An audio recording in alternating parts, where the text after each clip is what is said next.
अल्लाह ऐसी सास किसी को ना दे जो प्यास बहू से कटवाए। आरुषा बारीक बारीक प्याज के लच्छे काटने में अब तक ढेरों सांसों बहा चुकी थी। नाक सुकड़ सुकड़ बहते पानी को रोकती वो धाई भी दे रही थी। मेरी तो माँ है सोचो, वो ना कभी हम दोनों पर रहम नहीं करने वाली। कुछ यही हाल हानिया का भी था। आंखें जलन से बेहाल हो रही थीं। टिश्यू से नाक आंख रगड़ती फिर छुरी से प्याज काटती। मेरे इतने प्यारे प्यारे हाथ, अजलान का बस चले तो इसे खा जाए और अब उल्टियां कर देंगे मुंह से। बात बीच में से उचक कर हानिया ने जैसे उसे दबाया। मुंह बंद रखो, मेरे अजलान इतने नफासी नहीं जितनी तुम खुद है।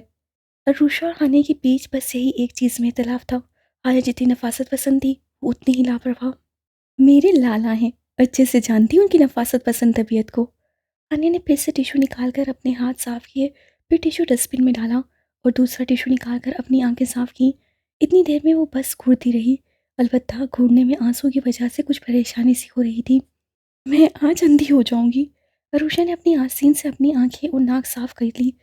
एक तो तुम और तुम्हारी ये गंदी आदत, पास वाला टिश्यू नहीं दिखाई दे रहा। आने को बहुत बुरा लगा था। उससे टिश्यू का पूरा डब्बा उसके सामने पटा। ज्यादा नफासी मत बनो, पास पर खड़ी पहाड़ से तुम तो दिखाई दे नहीं रही हो। वो मनूस सन्ना सा टिश्यू बॉक्स के हाथ दिखेगा। अरुषा को इस बार अपने ऊपर उसकी नफासत झाड़ने पर गुस्सा आ गया। एक तो आंखें जल्दी जा रही थीं, उस पर से टिश्यू से साफ करो। अपनी लंबी लंबी आसीन और दुपट्टे किस काम आएंगे। लाला ने तुम्हें बहुत छूट दे दी है। आने ने खुद ही टिश्यू निकाल कर उसकी आंखें साफ कर दी, अलबत्ता नाक नहीं। अब इतनी भी मोहब्बत नहीं थी कि उसकी नाक साफ करके उल्टियां करे। नाक भी पूछ देना। अरुषा को उंगली पकड़ा दी तो हाथ थामना तो बनता था ना। आने ने दो चार टिश्यू खींचकर उसके मुंह पर दे मारे। अपने हाथ मुझ तरफ में ले लो। आशु आशु। अभी अरुषा जवाबी कार्रवाई करती कि हर्षम की आशु आशु की सदा सुनकर दोनों ने बेहासा पलटकर किचन में दाखिल होने वाले रास्ते की तरफ देखा। पुकारता हुआ हर्षम और उसके पीछे अजलान। हर्षम। अरुषा भाई को देखकर पूरे जोश से एक हाथ में छुरी और दूसरे हाथ में प्याज से आगे बढ़ी थी और इससे पहले वो हर्षम के गले में झूल जाती, अजलान कमाल फुर्ती से हर्षम का बाजू खींचकर उसे किनारे धकेलता अपने रास्ते से हटाकर उन दोनों के बीच में हायल हो गया। अरुषा सीधे अब उसके गले में झूल गए। असलान ने उसे खुद से लगाते हुए हशम को दिल जलाने वाली मुस्कुराहट के साथ देखा था। मुंह बनाता बस उन्हें घूर कर रह गया। उधर हानिया भी भाई के इस अंदाज पर अपनी हंसी छुपाने लगी। उस रात देखा था अपने लाला की जेलिसी और रूषा के मामले में क्रेजी से थे। आप। रूषा का एहसास हो गया कि हशम तो नहीं। हशम की जगह असान को देखकर उसकी शरारत समझ गई। जी मैं, कि आंखें इतनी सुर्ख क्यों हो रही हैं। असान ने उसे खुद से जुदा किए बिना उसकी बेतहाशा सुर्ख होती ग्रीन आंखें देखी। वो आंखें जान थी उसकी, उनकी तकलीफ उसे कहाँ बर्दाश्त थी। सुर्ख नहीं होंगी तो और क्या होगा। देखिए क्या दिया है सासू माँ ने। अरुषा का प्याज काटने वाला गम नए सिरे से ताज़ा हो गया। अपने हाथों को उठाकर हाथ में ली हुई प्याज छुरी को अजलान को दिखाया। किस लिए, क्या जरूरत थी। अजलान को उसकी सुर्ख नाक, सुर्ख आंखें और बेताशा गुलाबी होते लब बेचैन करके उसे लिए लिए उस तरफ बढ़ा जहाँ टिश्यू पेपर रखा हुआ था। किस लिए अजलान, आप नहीं जानते। उनकी ममता पूरी है आपके लिए। वो आज आपको डिनर अपने हाथों से बनाकर खिलाएंगी और प्याज हमें दे दी काटने के लिए। गोश्त मुर्गी हम धोएंगे और चावल भी चुनना है। वो उसी तरह उसके बाजू के घेरे में सारी दास्तान सुनाने लगी, ये देखे बिना कि वो दोनों उन दोनों को मुस्कुरा मुस्कुरा कर देख रहे थे। कोई ज़रूरत नहीं इन सब कामों की, मुलाजमा कहाँ गई है। असान ने तेजी से उसके हाथ से प्याज और छुरी लेकर एक तरफ उछाल दिया और टिश्यू फॉक से टिश्यू निकालकर बड़े प्यार से उसके चेहरे को साफ किया। रोमांटिक कपल को अपने आप में गुम देखकर हर्षम ने सर झुकाकर अपनी हंसी दबानी शुरू कर दी। उधर आनिया हैरत से मुंह खोले अपने लाला को देख रही थी, जो कैसे नफासती थे और अब कैसे आराम से बीवी के चेहरे यहाँ तक कि उसकी नाक तक को साफ कर रहे थे। मोहब्बत क्या इंसान को इतना बदल देती है। मैं तो कभी हशम की नाक ना साफ करूं। वो सोचकर एकदम से एक तरफ किचन काउंटर से टेक लगाकर खड़े हशम को देखने लगी। उस वक्त हशम ने भी उसे देखा था। हशम का देखना था कि आनिया खुलकर मुस्कुरा दी, मगर वो संजीदा होकर निगाहें बदल गया। बेदर्द सैया। आनिया ने दिल ही दिल में कोसा। एक बंदा नाक तक साफ कर सकता है और दूसरा बंदा मुस्कुराकर देख भी नहीं सकता। वो मुंह बनाकर फिर से रोमांटिक कपल को प्यार से देखने लगी। मैं अब कुछ कहूँ। हशम ने गला खनकार कर उन दोनों को तवज्जो अपनी तरफ भी करनी चाहिए। अरुषा को याद आ गया कि हशम को ही देखकर वो उसकी तरफ बढ़ी थी। छोड़ें भी अब। वाह रे मोहब्बत। आराम से नाक मुंह साफ करवा कर वो अजलान से उसको छुड़ाती हशम की तरफ बढ़ गई। इस बार हशम ने दिल चलाने वाली मुस्कुराहट अजलान की तरफ देखा। वो लाख मोहब्बत करने वाला शोहर सही, मगर वो उसका प्यारा सा अजीज तरीन भाई है। उसके पॉइंट्स उनसे कम नहीं हो सकते। अल्लाह आशु, मैं कितना तुझे याद कर रही थी, आई क्यों नहीं थे? अरुषा उसके गले से लगी बार बार उसे कॉलर छूती, उसे गाल पर प्यार करती, अपनी बहनों वाली मोहब्बत लुटा रही थी। अशम उसके लिए अब भी उसका वही भाई था, जब डर कर उसकी छोटी सी गोद में सो जाता था और वो उसे एक माँ की तरह तपकती थी, लाड करती थी। अशम ने एक बार फिर दिल जलाने वाली मुस्कुराहट से खुद को कीना भरी नजरों से देखते हुए अहसान को देखा और उषा को उससे लगाकर प्यार से बोला। मैं भी बहुत याद कर रहा था अपनी क्यूटी सी गुड़िया को। वो उसकी पेशानी फिर नाक चुमकर मोहब्बत से बोला। असला ने ठंडी सांस दी। इस मामले में सारी जिंदगी साले और बहनोई की हमेशा लड़ाई ही होनी है। लाला, पानी ला दूं आपको? आनिया को अपना भाई बहुत ही प्यारा लग रहा था। बार बार घूर कर आशम को देखता वो उसे हंसने पर मजबूर कर रहा था। नहीं, छोड़ो तुम ये काम वाम। माँ को क्या सूझी तुम दोनों से काम करवाने की। वो आकर आनिया के हाथ से भी प्यास लेकर दूर फेंक चुका था। लाला, माँ से कहीं ना, हमसे नहीं कटती प्यास व्यास। आनिया खुशी और जोश से उसके बाजू से लग गई। तुम दोनों छोड़ो, मैं माँ से कह दूंगा। अजीब, एक जरा सी प्याज से कटवाली, भाई को बुरा लग गया। अंदर आकर माँ जी उसके जुमले सुनकर हल्की से बोली। वो देखने आई थी उन दोनों ने अपने अपने काम खत्म किए या नहीं, और यहाँ अलग ही दास्तान चल रही थी। बहू अपने भाई को लाड टिका रही थी, बेटी अपने भाई से लाड करवा रही थी। रुषा और आनिया ने एक दूसरे को देखा, फिर माँ जी को। माँ रहने दे, कोई काम नहीं करेगा, मुलाजमा किस लिए है। असलान ने कहकर बात ही खत्म कर दी। आनिया और रुषा बेइंतहा खुश हो गई। माँ जी ने बारी बारी सबको देखा, फिर तासुब से सर हिलाकर किचन से बाहर निकल गई। शाहनवाज खान बेचैनी से इधर उधर घूमता किसी का इंतजार कर रहा था। बेचैनी उसके हर अमल से जाहिर हो रही थी। वो तो कब से उससे मिलना चाहता था, मगर मुश्किल दूसरे की तरफ से थी। एक तरफ कोने में खड़ा हान आंखों पर ब्लैक ग्लासेस लगाए, दीवार से लगा अपने दोनों हाथ पुष्ट पर बांधे, खड़ा अपने बॉस की बेकरारी देख रहा था। उस हॉल में और भी गार्ड्स थे जो शाहनवाज खान के खास आदमी थे। तभी वहां वही औरत दरवाज़ा खोलकर दाखिल हुई थी। हान ने ग्लासेस के पीछे छुपी आंखों से उस औरत को देखा। चाल ढाल और पहनावे से वो औरत बहुत ही खानदानी लग रही थी। एक अलग ही शान थी उस औरत की। कीमती लिबास, कीमती ज्वेलरी। लगता था यहाँ आने से पहले वो ब्यूटी पार्लर से होकर आ रही थी। चेहरे पर ताज़ा मेकअप की झलक थी। वो अपनी उम्र से कहीं ज़्यादा कम नजर आ रही थी। उससे बेख्तियार अपने ग्लासेस को दुरुस्त किया था। कहाँ थी तुम अब तक। शाहनवाज उस औरत को देखते ही गुस्से से कहते उसकी तरफ बढ़े थे। कभी तो शाहजी प्यार से बात कर लिया करो हमसे। वो औरत जितनी अपनी शख्सियत और रख रखाव से खानदानी लग रही थी, अंदाजे बयां उतना ही बसारूं था। हान अब भी बहुत गौर से उन दोनों को देख रहा था। अपनी ये थर्ड क्लास चीप की बातें अपने तक ही रखा करो। ये बोलो, कहाँ थी अब तक। शाहनवाज खान पहले से ही बहुत परेशान था। उस पर से उसकी छिछोरी बातें वो पूरी तरह से फन्ना गया। खुद के बारे में क्या ख्याल है? तुमसे तो बेहतर हूँ, कम से कम एक अच्छी खानदानी बहू हूँ। उस औरत को शाहनवाज की तौहीन अमेज बात बिल्कुल अच्छी नहीं लगी। गर्दन अकड़ाकर उससे शाहनवाज खान को देखा। अच्छी और खानदानी बहू। वो इस ससाइया अंदाज में हंसे। बस एक लम्हा लगेगा, वही अच्छा खानदान तुम्हें धक्के मारकर बाहर फेंक देगा। इस बार उसकी आवाज़ में इतनी हकारत थी कि वो बुरी तरह से चल गई। जुबान संभाल कर शाहनवाज खान, अपनी औकात मत भूलो, तुम हो क्या? मैं जो भी हूँ डंके की चोट पर हूँ। तुम तीनों की तरह मैंने शराफत का चोला नहीं पहना हुआ। जो करता हूँ सबके सामने करता हूँ, किसी के बाप से नहीं डरता। खान उन दोनों को लड़ते देखकर हैरत कर रहा था। कौन कह सकता था ये लोग आपस में एक साथ काम करते हैं, एक दूसरे के राजदार हैं ये। अच्छा अच्छा, कूल डाउन, मैं तो यूं ही मजाक कर रही थी, वरना तुम्हारी ये अदा पर तो फिदा हूँ। वरना वो मलिक अमजद तो मुझे अपनी मलका बनाने पर तुला हुआ था। वो औरत पल में गिरगिट की तरह रंग बदलती पड़े नाज वो अदा से शाहनवाज का बाजू थाम कर लगावट से बोली।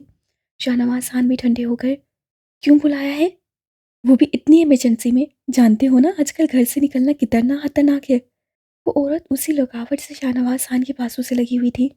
मलिक अमजद का कत्ल हो गया है। शाहनवाज खान ने आखिर धमाका कर ही दिया। व्हाट? वो औरत पल ही में सारी नाजो अदा भरे जलवे फूल कर शॉक्ड होकर चीख पड़ी। अरुषा धड़ाधड़ सीढ़ियाँ चढ़ती हुई अपने बेडरूम में जा रही थी कि वहीं बीच सीढ़ियों पर वो पूरी तरह से झटक कर रुक गई। अपनी आंखें फाड़े वो अजलान मीर को सीढ़ियों से उतरते देख रही थी। आज उससे अजलान मीर को कितने माह बाद ब्लैक शलवार कुर्ते में देखा था। कुर्ते के कफ मोड़कर कोने पर चढ़ाते हुए वो भी अरुषा को ऊपर आते देख चुका था। अब अपनी उसी शान से वो एक एक सीढ़ी उतरता अरुषा तक आ रहा था। एक ही दिल है मेरा अजलान साहब, कितनी बार लूटोगे?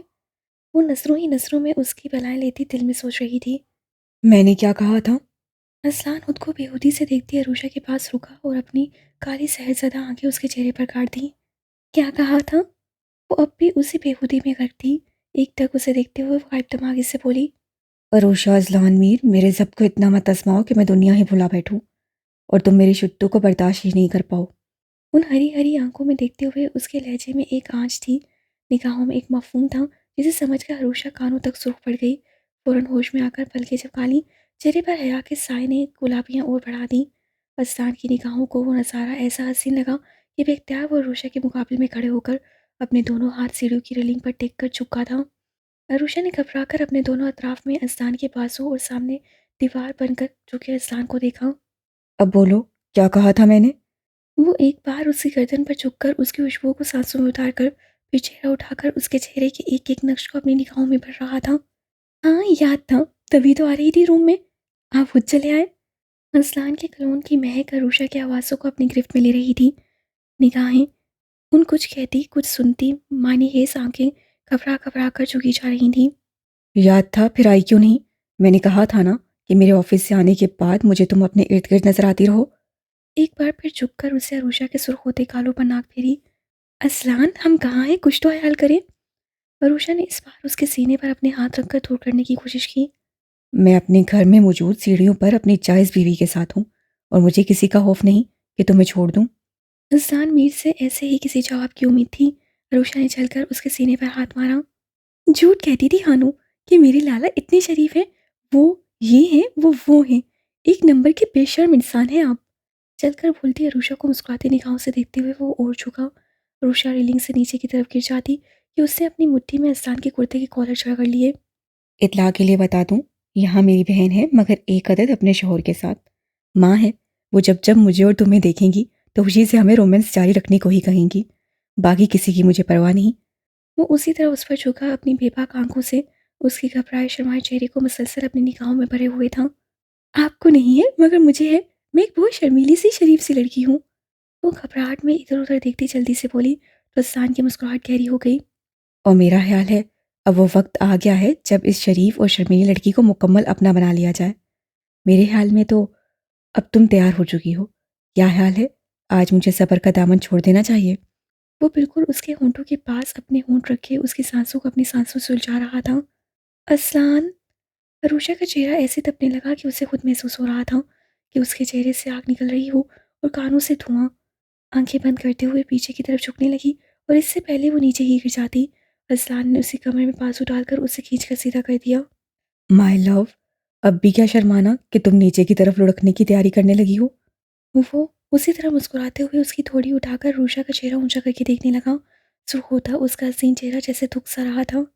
मेरे साथ लॉन्ग ड्राइव पर चलोगी रूषा? उसी तरह उसकी थोड़ी पकड़े हुए बहुत ही प्यार से पूछा। रूषा ने फट से आंखें खोल दी। तीन आंखों में हैरत भरी खुशी उतर आई। सच में आपके साथ? वो आंखों में बेइंतहा खुशी लिए अब भी बेयकीन सी थी। सच मेरे साथ? हसन ने झुककर उसकी थोड़ी चूम ली। हानू हशम को भी ले ले, बहुत अच्छा लगेगा, खुशी से फरमाइश की। उनके साथ फिर कभी? अभी बस मैं और तुम। एक दिन तुमने कहा था ना कि मेरे साथ वॉक पर निकलोगी तो तुम्हारे पैर छूट जाएंगे, इसीलिए बजाय वॉक पर ले जाने के तुम्हें लॉन्ग ड्राइव पर लेकर चल रहा हूँ। असलान वालहाना मोहब्बत से उसे देखता नरमी से उसके दुपट्टे को शानों से उठाकर सर पर डालने लगा। मुझे शर्मिंदा करने वाली सारी बातें आपको याद हैं। अफा होते हुए उसे बस अस्तान की नाक चुटकी में दबाकर हिलाई। मुझे सब याद है माय स्वीट हार्ट, यहाँ तक कि वो किस भी। असलान ने शरारत से झुककर उसकी नाक से नाक रगड़ी। बस शुरू मत हो जाए अपनी बेशर्मी के किस्से सुनाने के लिए। आपका बस चलता तो मुझे मार ही डालते। उस दिन की याद आते ही रूषा को सब याद आया था। सोचा तो ऐसा ही था।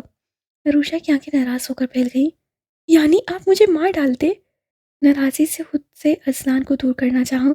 असलान ने लाख मसम्मत के बावजूद भी अरूषा के चेहरे को हथेली में भर लिया। तुम्हें मार करके अजलान फिर जिंदा रह सकता था? वो तो बस इस पागल लड़की को देखकर जीने लगा था। उन काली आंखों में मोहब्बत का एक समंदर मुझे मारने लगा। असलान, आप सच में मुझसे पहले से ही मोहब्बत करने लगे थे ना? बेइंतहा खुशी के एहसासात के साथ वो उसके चेहरे पर अपना हाथ रख रही। मैं अब तुमसे इश्क करता हूँ। अपने चेहरे को थामे अरूषा के हाथों को अपने हाथों में थाम कर उससे उसकी हथेलियों को चूमा। आओ अब चलते हैं, वरना प्रोग्राम कैंसिल करते हुए बेडरूम में ले जाऊंगा। अरूषा उसकी शोही पर शर्मा कर हंसी। प्रोग्राम कैंसिल कर दूं? हसान का दिल बेडरूम में जाने को मचला। जी नहीं, इतने दिन बाद आपको मुझे घुमाने का ख्याल आया है। माँ जी से पूछ लिए और ले चले। वो दुपट्टा पेशानी पर बराबर करती फर्माबरदार बहू की तरह बोली। अजदान को हंसी आ गई। कह चुका हूँ, आओ लॉन्ग ड्राइव पर चलते हैं, फिर वापस आकर जश्न मनाएंगे। वो उसी तरह उसके कमर में हाथ डालकर नीचे उतरने लगा और रूशा उसके कदम से कदम मिलाकर चलती, बस बार बार उसके चेहरे को देखकर अपनी खुशनसीबी पर यकीन कर रही थी। कहाँ जा रहे हो अशम? वो अपने रूम से निकलकर सीधा बैकलॉन की तरफ जा ही रहा था कि आने ने पीछे से उसे आवाज़ देकर रोका था। हर जगह तुम्हें बताकर जाऊँ? वो मुड़कर नाराज़ी से उसे घूर कर बोला, यस, बीवी हूँ तुम्हारी, शौहर हो तुम मेरे। आनिया पर उसकी नाराज़गी का कोई असर नहीं हुआ। वो इतराकर उसे बताया कितना हक था उस पर उसका। बीवी हो, मालिक नहीं जो हर जगह बताकर कहीं आऊँ जाऊँ। हशम को उसका इतराना बिल्कुल भी अच्छा नहीं लगा। चिढ़कर उसकी इतराहट देखी। बीवी मालिक के ही बराबर होती है। वो उसी शौकी से इतरा कर कहती हशम के बराबर आ गई। रूठा रूठा वो उसे बहुत ही प्यारा लग रहा था। घरेलू लिबास में लापरवाही से इधर उधर उसे घूमते देखकर कब से उसका दिल बस उससे बातें करने का कर रहा था। कम अतराया करो, वरना जो इतनी नाजुक सी हो उस पर चर्बी की मिकदार और चढ़ जाएगी। पहले ही इतरा इतरा कर पहाड़ होती जा रही हो। वो उसे जला तपा सकती है तो वो क्या कम था। इस बार उसके भरे भरे सरापे पर आराम से तंज कर गया। तुम खुद सीख सलाई हो तो क्या जानो कि मैं मोटी बिल्कुल नहीं हूँ। वो दिल में लाख दबी मगर उसे चिढ़ाने के लिए उसकी स्मार्टनेस पर चोट करके बोली। सीख से लाई? आंखें चेक करवाओ, लगता है अकल के साथ साथ आंखों पर भी चर्बी चढ़ गई है। लाखों लड़कियां मरती हैं मुझ पर, एक इशारा कर दूं ना सब लुटा दे हम पर। अशम ने बहुत ही अकड़ कर कॉलर खड़ा करते हुए उसे सर से पैर तक जला दिया। उसके तमस्सर अमेज लहजे पर हानिया को बहुत गुस्सा आया था। आखिर थी तो अस्तानी की बहन। उसी गुस्से में वो आगे बढ़ी और इससे पहले कि वो उसके बाल ही नोच डाले, अशम ने उसके इरादे भांप कर उसके पर्दे हाथ अपनी गिरफ्त में ले लिए और उसे घुमाकर हानिया के दोनों हाथ उसकी पुश पर बांध दिए। अल्लाह हाशू, मेरे हाथ टूट जाएंगे। वो दर्द से बिलबिलाकर गर्दन मोड़कर उस सालिम को देखने की कोशिश में कराकर बोली। बाल नोचोगी मेरे? मैं तुम्हारे हाथ ही तोड़ूंगा मोटी। वो उसके हाथ पुश पर कस्से हुए से चढ़ा भी रहा था। क्या है मरियल, सीख सलाई, ढेठ पसली का। अनिया को उसके मोटी कहने पर खूब तपन हुई थी। बदले में भी उसे चिढ़ाया। जब वो बहुत दुबला पतला सा हुआ करता था तब उसे ऐसे ही चिढ़ाया करती थी। तो ऐसे नहीं मानेगी, अभी बताता हूँ। वो भी चिढ़कर जैसे अपने बचपन में पहुंच गया जब दोनों एक दूसरे से खूब लड़ते थे और बेचारी अरूषा उन दोनों के बीच सैंडविच बनी रहती थी। आशू, तेरी जान ले लूंगी मैं अगर तूने फिर वैसी हरकत की तो। हशम ने उसकी चीख पुकार सुनकर भी कानों में रुई डालकर उसे आराम से कंधों पर डाला और वहां मौजूद पुल की तरफ चला आया। हशम, हशम, मैं तुम्हारा खून कर दूंगी अगर। इससे आगे वो बोल ही नहीं पाई थी। हशम ने उसे वहीं पुल के किनारे खड़ा कर दिया। अब बोलो मैं क्या हूँ, वरना मैं डालता हूँ तुम्हें। वो उसे बाजू से थामकर पुल की तरफ लटका था। हाने को बुरी तरह से डरा रहा था। मैंने तो कुछ नहीं बोला। तुम कितने हैंडसम हो, कितने प्यारे हो, यही तो बोल रही थी। वो मासूमियत से अब भोली बनकर उसके बाजू भी कसकर झगड़े हशम को हंसने पर मजबूर कर रही थी मगर वो संजीदा बना बस उसे घूर रहा था। मैंने तुम्हें मरियल और सीख सलाई एकदम नहीं बोला हाशू, प्लीज मुझे पानी में मत डालना। वो डरी डरी गर्दन मोड़कर फूल को देखती उससे भोलेपन से इल्तिजा कर रही थी। मुझे क्या बेवकूफ़ समझा है? अभी क्या कहा? हशम ने उसे जरा सा झटका दिया तो हानिया की चीख निकल गई।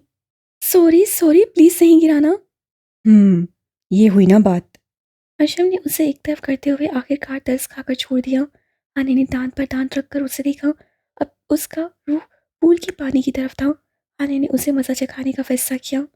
मरियल, वो उसे धक्का देकर वहां से भागी जाना चाहती थी कि उससे भी तेजी से हशम ने उसके कमर में हाथ डालकर खींच लिया था।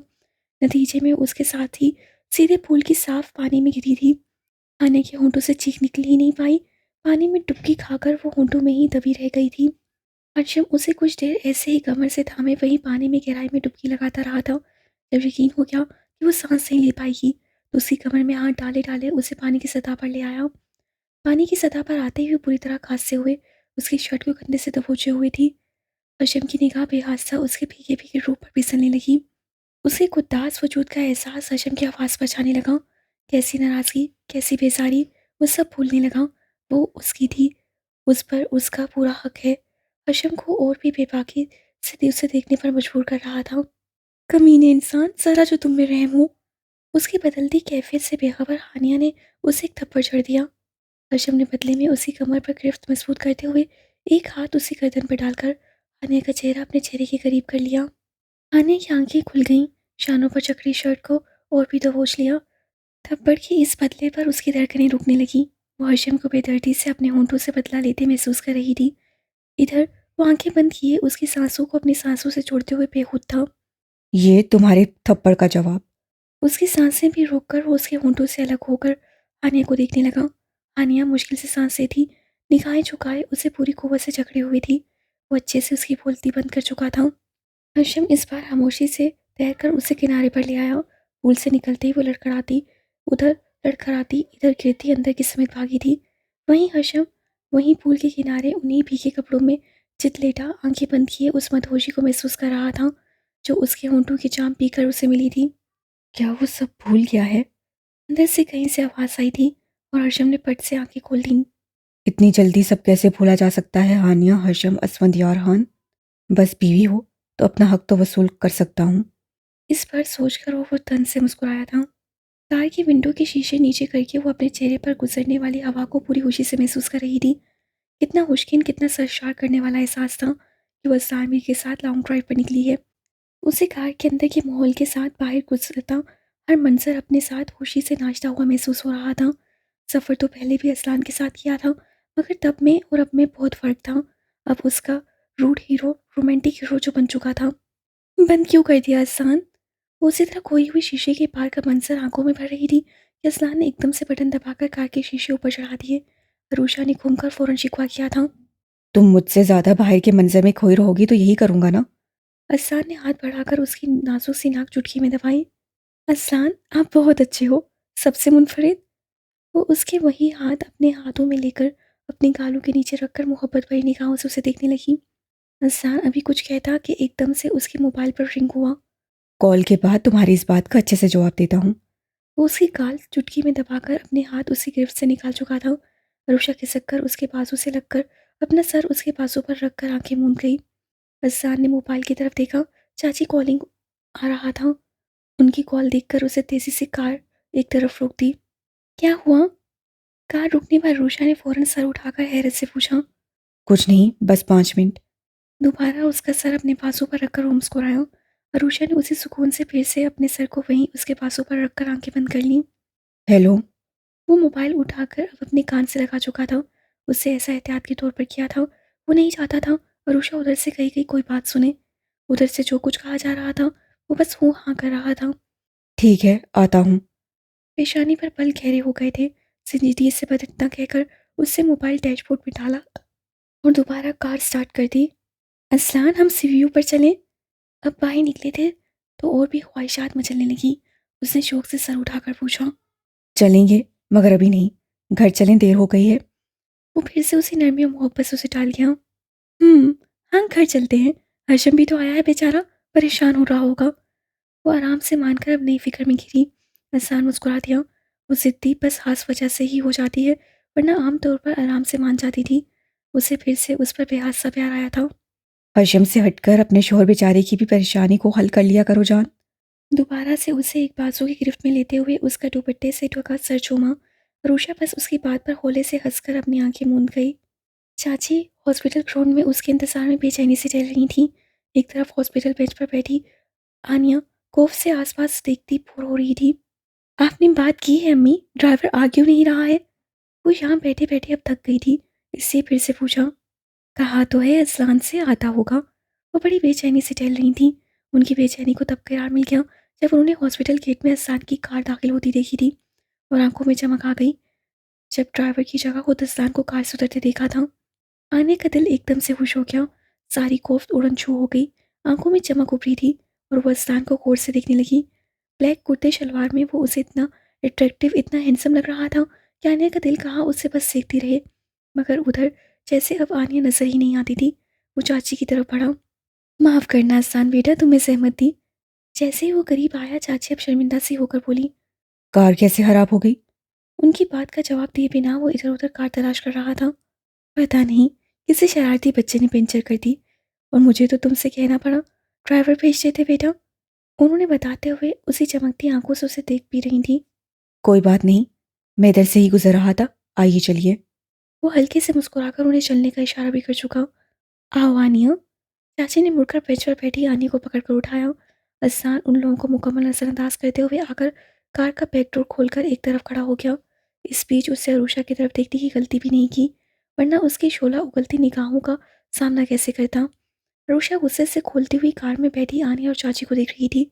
उनके बैठते ही अजलान तेजी से ड्राइविंग सीट पर बैठा था। अरे, अरुषा बेटी भी तुम्हारे साथ में है? चाची को सच में बहुत ताज्जुब हुआ था अरुषा को अजलान के साथ फ्रंट सीट पर बैठे देखकर। वहीं आनिया होंठ भींचे उन दोनों को देख रही थी। ये जगह तो उसकी थी, कैसे उसकी एक बेवकूफ़ी की वजह से उस लड़की की झोली में जा गिरी, वरना अजलान में उस जैसी बेअकल लड़की को कहाँ डिजर्व करता था। वो तो सिर्फ आनिया मीर का था। हम लॉन्ग ड्राइव पर निकले थे। अजलान ने कार स्टार्ट करते हुए बताया। उसकी आवाज़ में खुद बहुत प्यार खुल गया। अपनी तरफ खूंखार निगाहों से घूरती अरुषा को देखकर निगाहों में उससे मासत भी की। अरुषा ने पूरी नाराज़ी से उसे अपना रुख मोड़ लिया। अच्छा फंसा है तू अजलान मीर। वो गहरी सांस लेकर कार गेट से निकालकर रोड पर दौड़ाने लगा। अच्छा किया जो अरुषा बिटिया को लॉन्ग ड्राइव पर लेकर निकल गए। घर में बैठी बैठी बेचारी बोर हो जाती है। जब से शादी हुई है बेचारी कैदी हो गई है। चाची ने ही हंसकर बात की शुरुआत की, वरना वो तीनों तो बिल्कुल खामोश थे। नहीं चाची, बोर कहाँ होती हूँ। अजलान है ना, ये तो मेरा दिल बहलाते रहते हैं, इतना ख्याल रखते हैं मेरा, और इनसे फुर्सत ही कहाँ मिलती है जो बाहर निकल सकूं। ऑफिस से पहले और ऑफिस से आने के बाद इनका बस चले तो बस मुझे अपने पास से उठने ही ना दे। वो सारी नाराज़गी फिलहाल पर उठाकर अपनी सासू माँ का सबक दोहराने लगी, जो उन्होंने आन्या के आते ही उस अच्छे से पढ़ा सिखा दिया था कि लाख मियाँ से नाराज़ रहना, मगर दूसरों को मौका मत देना कि वो इन दोनों के बीच क्या है भांप सके। जो कुछ हुआ उसे भूलकर अब चाची और आन्या के सामने यही जाहिर करना था कि वो दोनों अब बहुत खुश हैं, और उनकी ये बात उससे गिरा से बांध ली थी। इस्लान ने सर घुमाकर उसके पूरे प्रीव्यू वाले अंदाज देखे और दिल ही दिल में वो हंसा था। उधर आन्या ने सुलगते हुए उसकी बात सुनी थी। अच्छी बात है। चाची चुप हो गई। दिल कहाँ कह दे, बीबी हमें बेवकूफ़ ना बनाओ। हमने भी वो वक्त देखा है जब असलान और इनके बीच नफरत के सिवा कुछ ना था। आज असलान बदला तो अरूषा के तेवर ही बदल गए, मगर उनकी जुबान खामोशी रही। असलान के सामने अरूषा को कुछ कहना अपनी ही शामत बुलाना था। आइसक्रीम खाओगी रूशा? असलान को भी अब अरूषा को चलाने तपाने वाला रूप सवार हो गया। शरारत से आंखें चमकी। उन लोगों के सामने बड़े प्यार से पूछा। जानता था वो इनकार नहीं करेगी।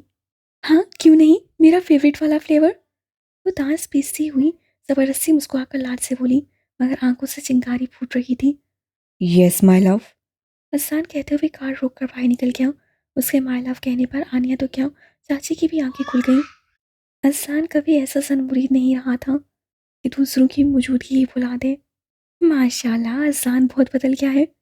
चाची जबरदस्ती हंसकर रूशा से कहने लगी। जी, बहुत बहुत ज़्यादा। इतनी मोहब्बत करते हैं मुझसे क्या बताऊं। और वो शुरू हो गई।